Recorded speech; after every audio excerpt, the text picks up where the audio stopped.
పేదరికము ఎలా పుట్టింది? పేదరికం తెలియకుండా వచ్చింది కాదు.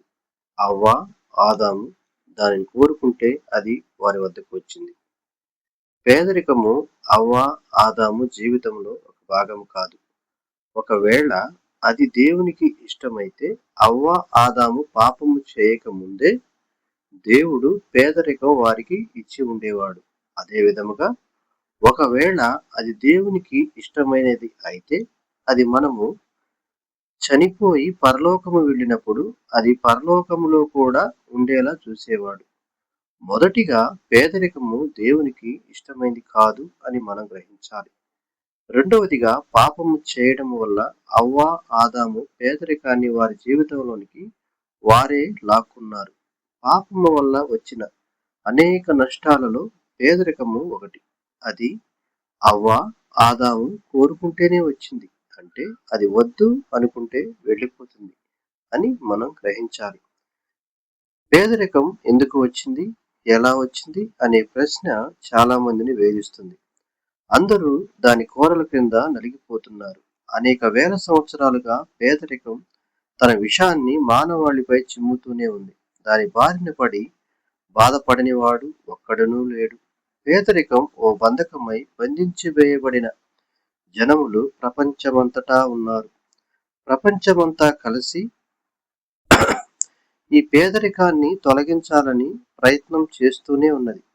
అన్ని ప్రభుత్వాలు, స్వచ్ఛంద సేవా సంస్థలు, ధార్మిక సంస్థలు, అన్ని మతాలు, ప్రపంచమంతా ఉన్న కోట్లాది బ్యాంకులు, ఐక్యరాజ్య సమితి లాంటి అంతర్జాతీయ సంస్థలు మరియు ప్రపంచ బ్యాంకు లాంటి మహా ఆర్థిక వ్యవస్థలన్నీ కలిసి రాత్రింబవళ్లు కష్టించి ఈ పేదరికాన్ని తొలగించాలని ఒక్కొక్కటిగాను మరియు సమిష్టిగాను కలిసి కృషి చేస్తూనే ఉన్నాయి. కానీ పేదరికం తొలగటలేదు. ఈ సంస్థలలో పనిచేసే వారు కూడా పేదరికంతో బాధపడుతున్నారు. కొన్ని బ్యాంకులు దివాళా తీశాయి కూడా. ప్రస్తుతం తిరుగులేని అగ్రరాజ్యంగా వెలుగొందుతున్న అమెరికా కూడా పీకల్లోతు అప్పుల్లో కూరుకొని ఊపిరి సలపని పోరాటం చేస్తుంది. ఇష్టం లేకపోయినా ఎంతటి వారైనా పేదవారిగా ఊబిలో చిక్కుకొని పోతున్నారు. ఆదికాండం ప్రపంచంలో అనేక విషయాల ఆరంభాన్ని ఆదికాండం చెబుతుంది. అందుకే దీనిని ఆదికాండము అంటారు. పేదరికం ఎలా ప్రారంభమైందో ఎవరూ చెప్పలేకపోయారు. బైబిల్లో ఆదికాండము దేవుని శాపం వల్ల అని చెబుతుంది. పేదరికాన్ని తొలగించగలిగిన మొనగాడు ఎవడైనా ఉన్నాడా? ఎవరూ తొలగించలేదు. ఎందుకు పేదరికాన్ని ఎవరూ తొలగించలేరు? ఎందుకంటే అది దేవుడిచ్చిన శాపం కాబట్టి.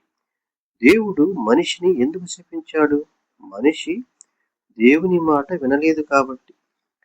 దేవుడిచ్చిన శాపాన్ని మనిషి తొలగించలేడా?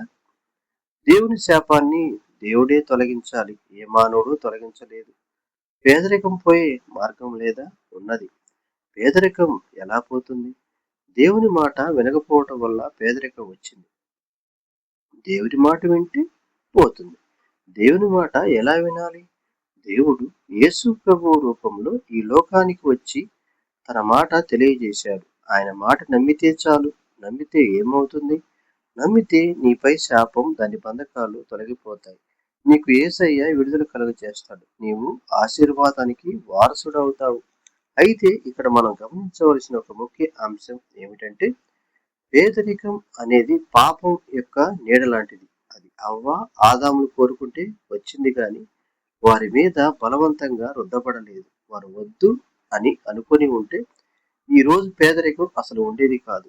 పేదరికం అన్నది పాపం కోరుకుంటే వస్తుంది అన్న విషయం తప్పక గుర్తుపెట్టుకోండి. సృష్టికర్త అది ఏ విధంగా పోతుందో మనకు తెలియజేశాడు. అది ఓసారి గమనిద్దాం. పేదరికము ఈ లోకములోని అతి పెద్ద తప్పించుకోలేని సమస్య.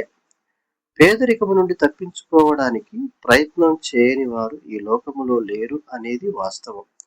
పేదరికాన్ని దూరం చేయడానికి అందరూ అన్ని విధాలా ప్రయత్నం చేసి విఫలమయ్యారు. సాధారణంగా క్రైస్తవులు ధనము చెడ్డది, అది మనల్ని నరకానికి నడిపిస్తుంది కాబట్టి దానికి దూరంగా ఉండాలి అనుకుంటారు. సంఘాలలో బోధ కూడా సంఘ కాపరులు చేస్తుంటారు. దీనివల్ల సంఘాలు కూడా ఇటువంటి ఆలోచన సరళికి అలవాటు పడిపోయాయి. దీని నుండి బయటపడి సరిగా ఆలోచించడం మనం ఖచ్చితంగా నేర్చుకోవాలి. ధనం చెడ్డది అని బోధించే సేవకులకు కూడా ధనం కావాలి. పాపము వలన పేదరికము వచ్చింది, మనం పేదరికంలోనే ఉండాలి అని చెప్పేవారు తెలియకుండానే మనం శపించబడి స్థితిలో ఉండాలి అని బోధించినట్లే. నిజాన్ని గమనించండి.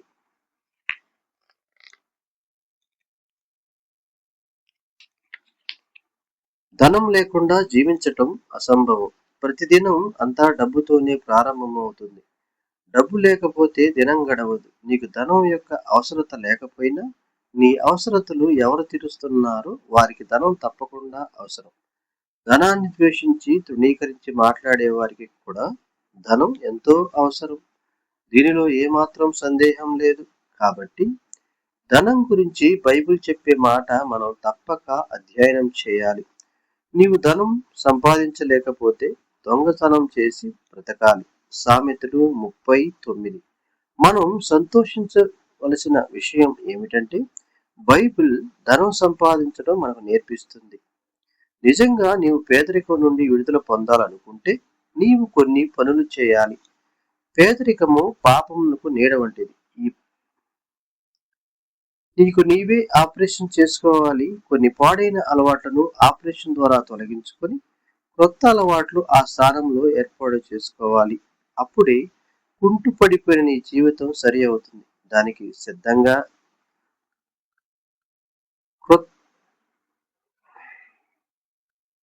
పరిశుద్ధ గ్రంథము ఇలాగూ సెలవిస్తున్నది. వర్ధిల్లుట అనే మాట ఆంగ్లంలో ప్రాస్పెర్ అని రాయబడినది. ఈ మాటకు ఆర్థికముగా వర్ధిల్లుట అని కూడా అర్థము. వర్ధిల్లటము గురించి దేవుడు చెప్పిన మాటను గమనించండి. అతిక్రమములను దాచిపెట్టువాడు వర్ధిల్లడు, వాటిని ఒప్పుకొని విడిచిపెట్టువాడు కనికరము పొందును. ఎదుటివారి తప్పులు ఎంచటం చాలా తేలిక, కానీ మన తప్పులు ఒప్పుకోవడం అంత సులువు కాదు. నీ తప్పులు రాయమంటే ఒకవేళ రాస్తావేమో, కానీ అవి ఇతరుల ముందు చదవమంటే ఖచ్చితంగా నీవు చదవలేవు. అంటే నీవు తప్పులు ఒప్పుకోవడానికి సిద్ధముగా లేవు. నీ తప్పులు ఒప్పుకునే స్థితి నీలో లేకపోతే నీవు ఎన్నటికీ బాగుపడలేవు. తప్పు ఒప్పుకునేవాడు తన సొంత ఎదుగుదలకు ద్వారాలు తెరిచినవాడు. తప్పులు విడిచిపెట్టడము మొదలు పెట్టకపోతే నీవెన్నటికీ పైకి రాలేవు. నీ పూర్వపు స్థితిలో ఎన్నటికీ మార్పు రాదు. నీ తప్పులు విడిచిపెట్టే వరకు నీవు పేదవానిగానే మిగిలిపోతావు. ఇది ఎన్నడూ నీ మధ్యలో నుండి తొలగనీయవద్దు. నీ తప్పులు నీకు తెలిసినట్లయితే వెంటనే వాటిని గుర్తుపెట్టుకొని ఒక చోట రాసుకొని వాటిని విడిచిపెట్టడానికి ఏమి చేయాలి?